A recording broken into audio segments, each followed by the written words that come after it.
ने सुन ही रखा होगा, लेकिन सिकंदर जुल्करनैन कौन थे, कहां से थे और किस दौर में थे, ये कुछ ऐसे सवाल हैं जो शायद ही आप में से कोई जानता होगा। सिकंदर जुल्करनैन के बारे में कुछ भी जानने के लिए हमें सबसे पहले 1450 साल पीछे जाना पड़ेगा। ये उस दौर की कहानी है कि जब अरब के मक्का शहर में इस्लाम धर्म बड़ी तेजी के साथ फैल रहा।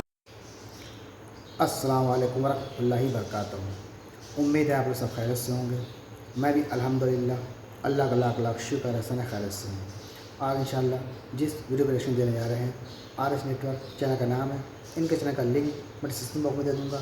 आप लोगों ने चैनल सब्सक्राइब करिएगा और मेरी वीडियो को अंत तक। दोस्तों, बड़ी इंपॉर्टेंट वीडियो है आज की वीडियो हम जानने की कोशिश करेंगे कि सिकंदर जुल्करनैन कौन थे।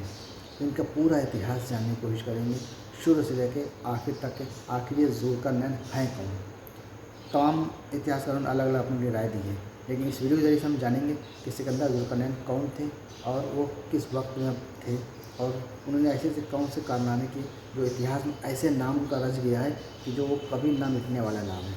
तो आइए बिना देरी के पहले हम लोग वीडियो स्टार्ट करते हैं, फिर उसके बाद बात करते हैं। उससे पहले जितना हो सके इस वीडियो को शेयर करें। मेरे चैनल पर नए हो तो सब्सक्राइब भी कर लिया करें। अपनी कीमती राय कमेंट बॉक्स में जरूर बताया करें। तो चलिए बिना देरी जानते हैं सिकंदर जुल्करनैन के बारे में।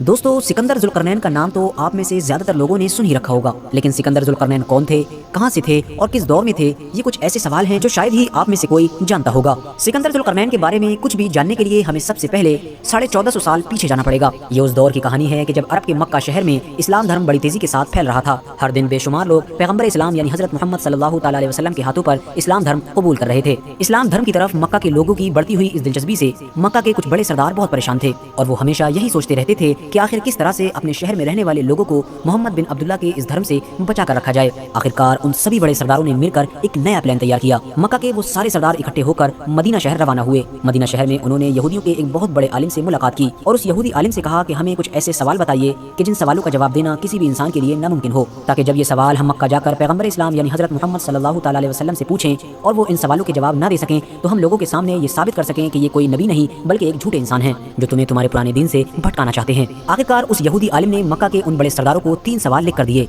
और साथ ही ये भी कहा कि अगर इन 3 सवालों के जवाब मोहम्मद बिन अब्दुल्ला ना दे सकें तो समझ लेना कि वो अल्लाह के नबी नहीं हैं, और अगर वो इन तीनों सवालों के जवाब देने में कामयाब हो गए तो इस बात में कोई शक नहीं रह जाएगा कि वो अल्लाह के एक सच्चे नबी हैं। इसीलिए तुम लोगों पर भी ये जरूरी हो जाएगा कि तुम लोग उनके हाथों पर इस्लाम धर्म को अपना लो। वो सारे सरदार यहूदी आलिम की इस नसीहत पर हाँ बोलकर और उससे वो सारे सवाल लेकर अपने शहर मक्का वापस आ गए और मक्का आकर सबसे पहले उन्होंने पैगंबर इस्लाम यानी हजरत मोहम्मद सल्लल्लाहु अलैहि वसल्लम के सामने 3 सवाल पेश किए, जिसमें से पहला सवाल ये था कि आप उस इंसान के बारे में बताइए जो मशरिक से लेकर मगरिब तक फतह हासिल करता चला गया, यानी ईस्ट से वेस्ट तक के इलाके को जीतता चला गया था। दूसरा सवाल ये था कि उन चंद लोगों पर क्या गुजरी जो काफिर बादशाह के खौफ से पहाड़ पर छुप गए थे। और फिर तीसरा सवाल ये था कि आप हमें रूह के बारे में बताइए, यानी रूह क्या चीज है। इन सवालों के जवाब के लिए पैगंबर इस्लाम हजरत मोहम्मद सल्लल्लाहु अलैहि वसल्लम पर सूरह कहफ नाजिल हुई, जिसमें पूरी तफसील के साथ इन तीनों सवालों के जवाब दिए गए थे। फिलहाल दोस्तों, वीडियो के टॉपिक का ख्याल रखते हुए आज की इस वीडियो में हम सिर्फ पहले सवाल के बारे में बात करेंगे। पहले सवाल के जवाब में कुरान में ये बताया गया कि जो इंसान मशरिक से मगरिब तक का इलाका फतह करता चला गया था, यानी ईस्ट से वेस्ट तक का इलाका जीतता चला गया था, वो कोई और नहीं बल्कि जुल्करनैन थे। साथ ही साथ कुरान करीम में ये भी बताया गया कि सिकंदर जुल्करनैन एक ऐसे बादशाह थे कि जो एक खुदा को माना करते थे और वो बहुत रहमदिल और इंसाफ पसंद इंसान थे। और जुल्करनैन ही वो बादशाह थे कि जिन्होंने लोगों को याजूज माजूज के जुल्म से बचाने के लिए याजूज माजूज और लोगों के बीच में एक दीवार बनवा दी थी, जिसकी वजह से वो याजूज माजूज हमेशा हमेशा के लिए दीवार के पीछे कैद हो गए थे। दोस्तों, कुरान करीम से तो ये बात साबित हो चुकी थी कि सिकंदर जुल्करनैन कौन थे, लेकिन अब इसको हिस्टोरिकली यानी ऐतिहासिक तौर पर साबित करना भी जरूरी था। पूरी दुनिया हैरान थी कि आखिर ऐसा कौन इंसान गुजरा है कि जिसने पूरी दुनिया पर हुकूमत कायम की थी, लेकिन उसके बावजूद भी वो इतिहास के पन्नों से कहीं गायब है। और जाहिर है ये बात झूठी भी नहीं हो सकती थी क्योंकि इसका जिक्र कुरान में मौजूद था। सारे इतिहासकारों ने अपनी अपनी रिसर्च शुरू कर दी थी। शुरू के दौर में तो ज्यादातर इतिहासकार यही मान रहे थे कि जिस जुल्करनैन का जिक्र कुरान में आया है वो कोई और नहीं बल्कि अलेक्जेंडर द ग्रेट है, जिसे आज हम सिकंदर आजम या फिर विजय सम्राट सिकंदर के नाम से जानते हैं। लेकिन परेशानी ये थी कि जिस सिकंदर जुल्करनैन का जिक्र कुरान में आया है वो तो एक इंसाफ पसंद, रहमदिल और एक खुदा की इबादत करने वाले इंसान थे, और वहीं दूसरी तरफ अलेक्जेंडर द ग्रेट यानी विजय सम्राट सिकंदर एक जालिम और लुटेरे किस्म का इंसान था। उसके जुल्म और नाइंसाफी के किस्से तो आज तक पूरी दुनिया में मशहूर हैं। और वहीं साथ साथ ये जान लेना भी जरूरी है कि अलेक्जेंडर द ग्रेट एक खुदा की इबादत करने वाला इंसान नहीं था। इसलिए अब ये बात तो क्लियर हो चुकी थी कि अलेक्जेंडर द ग्रेट और सिकंदर जुल्करनैन का एक ही होना नामुमकिन है, बल्कि ये दोनों अलग अलग दौर के 2 अलग अलग इंसान थे। वक्त गुजरता गया और बड़े बड़े इतिहासकार सिकंदर जुल्करनैन पर रिसर्च करते रहे और ये पता लगाने की कोशिश करते रहे कि आखिर असली सिकंदर जुल्करनैन कौन थे और किस दौर में थे और कहां से थे। लेकिन अफसोस, हद से ज्यादा मेहनत करने के बावजूद भी ज्यादातर इतिहासकारों के हाथ खाली रहे। आखिरकार अब वक्त आया 20वीं सदी के शुरू का और हमारे देश इंडिया में भी एक बड़े स्कॉलर ने सिकंदर ज़ुल्करनैन पर रिसर्च करना शुरू की और अपनी रिसर्च में इस स्कॉलर ने वो साबित करके दिखाया जो शायद उससे पहले कोई भी साबित नहीं कर सका था। दोस्तों, सिकंदर ज़ुल्करनैन पर रिसर्च करने वाले ये स्कॉलर कोई और नहीं बल्कि हमारे देश इंडिया के पहले एजुकेशन मिनिस्टर यानी मौलाना अबुल कलाम आज़ाद थे। मौलाना अबुल कलाम आज़ाद ने अपनी रिसर्च के बाद न सिर्फ असली सिकंदर ज़ुल्करनैन को ढूंढ निकालने का दावा किया बल्कि साथ साथ ये भी बताया कि सिकंदर ज़ुल्करनैन कहाँ से थे और किस दौर में थे। मौलाना आज़ाद ने बताया कि सिकंदर ज़ुल्करनैन अलेक्जेंडर द ग्रेट नहीं था बल्कि ये तो हमारी दुनिया के उस बादशाह का नाम है कि जो अलेक्जेंडर द ग्रेट से भी लगभग 200-250 साल पहले ही इस दुनिया से गुजर चुके थे और उस बादशाह ने अपने दौर में अलेक्जेंडर द ग्रेट यानी विजय सम्राट सिकंदर से भी बड़ी सल्तनत कायम की थी। लेकिन कुछ इतिहासकारों की नाइंसाफी की वजह से उसे ऐतिहासिक किताबों में वो जगह न मिल सकी जो अलेक्जेंडर द ग्रेट यानी सिकंदर आज़म को मिल गई है। इस बादशाह का असली नाम साइरस था जिसे आज हम साइरस द ग्रेट के नाम से जानते हैं। हालांकि दोस्तों, हम इस बात से भी इनकार नहीं कर सकते हैं कि मौलाना अबुल कलाम आज़ाद से पहले भी बहुत सारे इतिहासकार सिकंदर ज़ुल्करनैन को साइरस द ग्रेट बता चुके थे, लेकिन उनके पास कोई भी इतने ज्यादा मजबूत फैक्ट्स या दलीलें मौजूद नहीं थी कि जिससे वो लोगों को यकीन दिला सकें। लेकिन मौलाना आज़ाद इस तरह के फैक्ट्स यानी दलीलें लोगों के सामने रखने में कामयाब हो गए थे कि जिनसे लोगों को पूरा यकीन हो गया था कि साइरस द ग्रेट ही सिकंदर ज़ुल्करनैन है। क्योंकि इतिहास की किताबों को पलटने से ये बात बिल्कुल क्लियर हो जाती है कि सिकंदर ज़ुल्करनैन के बारे में जो चीजें कुरान में बताई गई हैं बिल्कुल वही चीजें साइरस द ग्रेट के अंदर भी मौजूद हैं। दोस्तों, अब अगर बात की जाए इस बारे में कि आखिर यहूदी सिकंदर ज़ुल्करनैन का जिक्र कुरान में भी आने से पहले से ही उन्हें कैसे जानते थे, तो आपको बताते चलें कि सिकंदर ज़ुल्करनैन यानी साइरस द ग्रेट यहूदी कौम में हमेशा से ही एक हीरो के तौर पर देखे जाते हैं और आज तक यहूदी कौम साइरस द ग्रेट की बहुत ज्यादा इज्जत करती है। और इसकी वजह जानने के लिए हमें सबसे पहले आज से लगभग 2600 साल पीछे जाना पड़ेगा कि जिस दौर में मिडिल एशिया में दो बड़ी हुकूमतें कायम थी, जिनमें से एक सल्तनत का नाम मीडिया था और दूसरी सल्तनत का नाम बाबुल यानी बेबीलोन था। उस दौर में बाबुल सल्तनत का एक ऐसा इंसान बादशाह बन गया था जो बहुत जालिम किस्म का इंसान था। उसने अपनी सल्तनत में रहने वाले सारे लोगों को अपना गुलाम बना लिया था और अब उसकी नजरें यहूदियों के इलाके यानी शाम और फिलिस्तीन पर थी। वो चाहता था कि मैं जल्द से जल्द इन दोनों इलाकों को जीतकर भी अपनी सल्तनत में मिला लूं और इन सारे यहूदियों को अपना गुलाम बना लूं। वहीं दूसरी तरफ उस दौर में शाम और फिलिस्तीन में रहने वाले यहूदी अपने दीन के सीधे रास्ते से भटककर गलत रास्ते पर चलने लगे थे। शराब और जिना करना आम हो चुका था। हद तो ये हो गई थी कि जब उनके पास उन्हें सीधा रास्ता दिखाने के लिए अल्लाह की तरफ से कोई पैगंबर आता था तो वो उस पैगंबर की बात मानने की बजाय उसे कत्ल कर दिया करते थे। यहूदियों की इन्हीं नाफरमानियों की वजह से बाबुल का वो जालिम बादशाह जिसका नाम बख्त नसर था इनके ऊपर अजाब बनकर नाजिल हुआ और उसने शाम और फिलिस्तीन पर हमला कर दिया। बाबुल के बादशाह बख्त नसर ने न सिर्फ छोटे छोटे जानवरों की तरह हजारों यहूदियों को कत्ल कर दिया बल्कि साथ साथ लाखों यहूदियों को कैदी बनाकर वो अपने शहर यानी अपनी राजधानी बाबुल ले गया और बख्त नसर जाते जाते यहूदियों की सबसे पवित्र यानी मुकद्दस जगह हैकल सुलेमानी को भी तोड़ गया था और वहीं से यहूदी कौम के बुरे दिन शुरू हो गए थे। लेकिन दोस्तों, उन्हीं दिनों ईरान में भी एक छोटी सी हुकूमत कायम थी जिसका नाम अंशान था और इस पर कंबोजिया नाम का एक रईस हुकूमत किया करता था। लेकिन दोस्तों, इस रईस को ना तो जंग करने का कोई खास शौक था और न ही ये अपनी सल्तनत में रहने वाले लोगों से कनेक्शन में रहा करता था, बल्कि इसने तो अपनी पूरी ही जिंदगी सिर्फ अपने ही कामों में बिजी रहकर गुजार दी थी। लेकिन खुशकिस्मती से इस रईस का एक बेटा भी था जिसका नाम साइरस था और इसे बचपन से ही जंग करने का बहुत ज्यादा शौक था। अंशान सल्तनत के हुक्मरान यानी कंबोजिया के कुछ दुश्मन कबीलों को जब इस बात का एहसास हुआ कि उसका बेटा यानी साइरस अपनी बहादुरी और काबिलियत की वजह से अपने बाप की सल्तनत को बहुत आगे तक लेकर जाएगा तो उन्होंने साइरस को बचपन में ही मारने का फैसला किया।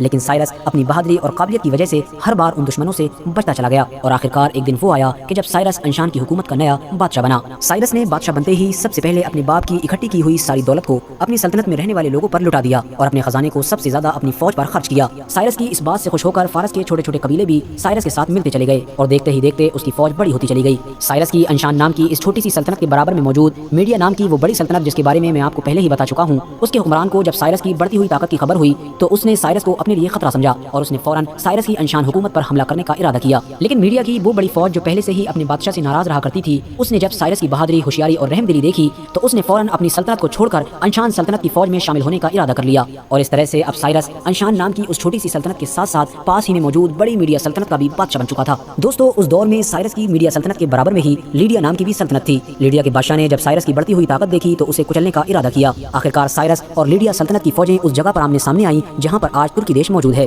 जंग शुरू ही होने वाली थी कि अचानक से सर्दी का मौसम आ गया जिसकी वजह से दोनों फौजों को वापस लौटना पड़ा। साइरस जब अपनी फौज को लेकर वापस अपनी सल्तनत मीडिया में लौट रहा था तो रास्ते में उसे ख्याल आया कि सर्दी का मौसम खत्म होने में तो अभी बहुत वक्त लगेगा। हो सकता है कि इस लंबे वक्त में लीडिया का बादशाह अपने पास ही में मौजूद दूसरी बड़ी बड़ी सल्तनतों से मदद मांग ले, जिसकी वजह से फिर मेरा रास्ता मुश्किल हो जाएगा। बस यही सोचते हुए साइरस ने अपनी फौज का मुंह एक बार फिर लीडिया सल्तनत की तरफ मोड़ दिया और बड़े बड़े खतरनाक तूफानों को पार करता हुआ वो कुछ दिन के अंदर ही लीडिया सल्तनत के बॉर्डर पर दस्तक दे चुका था। वहीं दूसरी तरफ बदकिस्मती से लीडिया के बादशाह ने ठंड की वजह से अपनी सारी फौज की छुट्टी कर दी थी और अब उसकी सल्तनत में ज्यादा फौज नहीं बची थी। बस थोड़ी सी ही मेहनत के बाद साइरस लीडिया को भी जीतने में कामयाब हो गया। इसके बाद साइरस मशरिक यानी ईस्ट की तरफ बढ़ते चले गए और रास्ता में बहुत सारे बड़े बड़े कारनामों को अंजाम देते गए, यहाँ तक कि वो अपनी फौज के साथ मशरिक में इतना ज्यादा बढ़ते चले गए कि आगे जाकर इंसानी आबादी भी खत्म हो गई थी। उसके बाद साइरस द ग्रेट ने उस दौर की सबसे मजबूत सल्तनत यानी बाबुल की तरफ रुख किया, जहाँ पर जालिम बादशाह यानी बख्त नसर की मौत के बाद उसका बेटा अगला बादशाह बन चुका था। लेकिन बख्त नसर का बेटा इतना ज्यादा अय्याश और मस्तीखोर था कि उसे साइरस की बढ़ती हुई ताकत का जरा बराबर भी एहसास नहीं हो पाया था। उसके बहुत सारे करीबी लोग उसे समझाया करते थे कि तुम गलत चीजों से बाज आ जाओ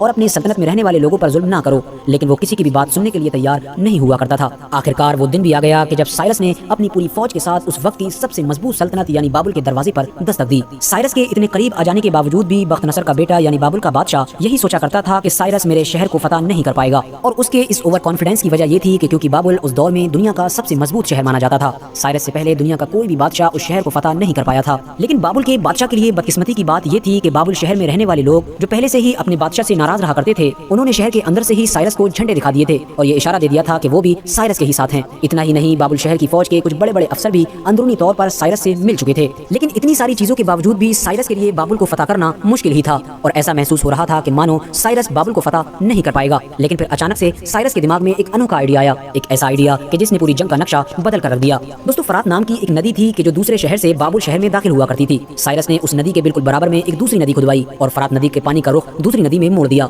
और नदी के जिस रास्ते से पानी बाबुल में जाया करता था उस रास्ते को सूखा करके उसने अपनी फौज को दौड़ा दिया। बाबुल की फौज अभी भी साइरस से अपने शहर को बचाने के लिए बाबुल शहर के बॉर्डर्स और किलों पर पहरा दे रही थी, लेकिन उसे जरा बराबर भी इस बात की खबर नहीं थी कि साइरस की फौज तो पहले से ही नदी के रास्ते से शहर के अंदर पहुंच चुकी है और देखते ही देखते शहर की हुकूमत बदल भी चुकी है। दोस्तों, क्योंकि शहर में रहने वाले लोग तो पहले ही साइरस को ये इशारा दे चुके थे कि वो साइरस के ही साथ हैं, इसलिए साइरस को शहर के अंदर एक इंसान पर भी तलवार उठाने की जरूरत नहीं पड़ी थी, बल्कि साइरस की जीत के बाद पूरे शहर में खुशियां मनाई गई थी। साइरस ने बाबुल को जीतते ही सबसे पहले सारे यहूदियों को आजाद कर दिया था और उन्हें वापस उनके वतन जाने की भी इजाजत दे दी थी। बस उसी दिन से दुनिया भर के यहूदी साइरस द ग्रेट को अपना हीरो मानते हैं। दोस्तों, बाबुल की जीत के बाद ही साइरस द ग्रेट का सामना याजूज माजूज नाम की उस खतरनाक कौम से हुआ था कि जिसका जिक्र कुरान में भी मौजूद है। याजूज माजूज एक ऐसी कौम थी कि जो दो पहाड़ों के बीच से निकलकर इंसानी आबादी पर हमला करती थी और सब कुछ बर्बाद कर दिया करती थी। साइरस द ग्रेट यानी सिकंदर जुल्करनैन ने लोगों के कहने पर उन दोनों पहाड़ों के बीच एक लोहे और तांबे की दीवार बनवा दी थी, जिसकी वजह से वो कौम हमेशा हमेशा के लिए उस दीवार के पीछे कैद हो गई थी और दोबारा कभी भी इंसानी आबादी पर हमला न कर सकी थी। दोस्तों, साइरस द ग्रेट ही सिकंदर जुल्करनैन थे, इसको साइंटिफिक तौर पर भी साबित कर दिया गया है और ये बात साबित हुई थी 1838 में साइरस द ग्रेट के मिलने वाले एक मुजस्समे से। मुजस्समे में साफ तौर पर देखा जा सकता है कि साइरस दो सींगों वाली एक टोपी लगाए हुए हैं, जिससे ये साबित होता है कि वही जुल्करनैन है। इसके अलावा तमाम इतिहासकार इस बात पर भी मुत्तफिक हो चुके हैं कि साइरस द ग्रेट भी एक खुदा की ही इबादत करते थे और जाहिर है कि कुरान में जिस जुल्करनैन का जिक्र है वो भी एक ही खुदा की इबादत करते थे। तो दोस्तों, इन दोनों के बीच ऐसी बहुत सारी कॉमन चीजें मौजूद हैं जो एक इंसान को सोचने पर मजबूर करती हैं। तो दोस्तों, ये तमाम रिएक्शन जो हमने देखा सिकंदर ही जुल्करनैन थे, ये प्रूफ हो चुका है, क्योंकि वो भी है कि अल्लाह की इबादत करते थे और उनका तमाम जब से उनकी शुरुआत हुई तब से ये इस वीडियो के जरिए से बता दिया गया है किस तरह से उन्होंने कैसे जंग लड़ी, कैसे बाबुल को फतेह किया और तमाम अच्छाइयाँ जो भी थी वो इस वीडियो के जरिए से मुझे पता चल गई हैं कि क्या हकीकत थी, क्या सच्चाई है। उम्मीद है वीडियो आप लोगों को भी अच्छी लगी हो उसको शेयर ज़रूर करिएगा। फिर मिलेंगे नेक्स्ट वीडियो में, तब तक के लिए अस्सलाम वालेकुम वरहमतुल्लाहि वबरकातुहू।